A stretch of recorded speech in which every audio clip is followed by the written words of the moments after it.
parole aux associations.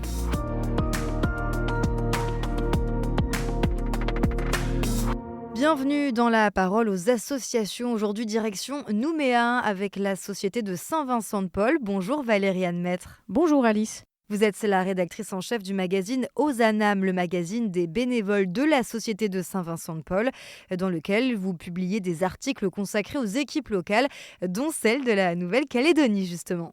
Oui Alice, quand on dit que la Société de Saint-Vincent-de-Paul est présente sur tout le territoire, c'est vraiment partout, y compris l'outre-mer et donc la Nouvelle-Calédonie. Entre Paris et Nouméa, il y a à peu près 16 000 km, mais comme à Marseille, à Cayenne, à Lille ou à Grenoble, les bénévoles de Nouméa agissent pour aider les plus fragiles. En décembre, comme beaucoup d'autres équipes, ils ont organisé une fête de Noël pour les familles accompagnées. Une jolie fête foraine avec des manèges, de la barbe à papa, des stands de maquillage. Bon, évidemment, là-bas, le Père Noël, il est en tongs, en short et en t-shirt, mais les sourires sur les visages des enfants sont les mêmes qu'à Angers ou à Auxerre. À part une fête de Noël, les bénévoles de Nouméa ont-ils lancé d'autres actions ? Tout à fait, les bénévoles ont par exemple mis en place récemment une épicerie ambulante. Concrètement, c'est une camionnette qui sillonne les routes, enfin plutôt les pistes du nord de l'île, pour aller à la rencontre des familles dans le besoin et leur apporter des colis alimentaires. Plus inédit, l'équipe a lancé depuis quelques semaines l'opération Troc Canette qui allie la solidarité et l'écologie. Alors là, il faut nous en dire un peu plus. Eh bien, c'est une façon originale de faire du recyclage solidaire. Donc, la Société de Saint-Vincent-de-Paul collecte les canettes en métal usagé. Alors, on vient au local avec son sac de canettes vides. Et pour les familles qui sont en situation de précarité, eh bien, cet échange, ce troc, ça permet de recevoir un bon d'achat qui sera utilisé dans le magasin de l'association. Là où les bénévoles proposent des meubles, des vêtements, des objets de brocante à petit prix.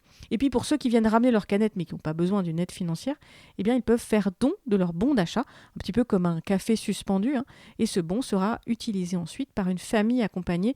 C'est une belle façon d'être solidaire et puis de penser aussi à la planète.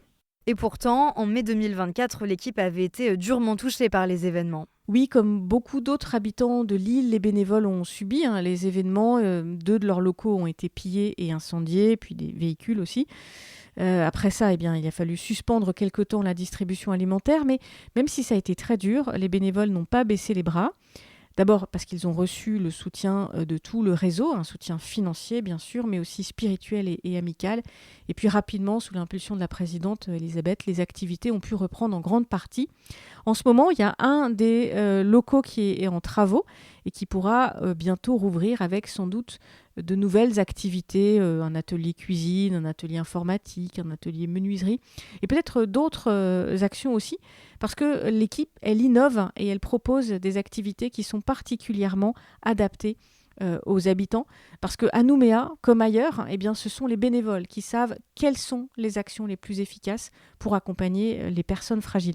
À ce propos, il faudrait que je vous parle de l'équipe de la Martinique, Alice. Vous le savez peut-être pas, mais la Martinique est la région la plus âgée de France. Alors les bénévoles organisent des après-midi dédiés aux personnes âgées de l'île. Super initiative, on n'a plus le temps maintenant, mais on pourra en reparler lors d'une prochaine chronique.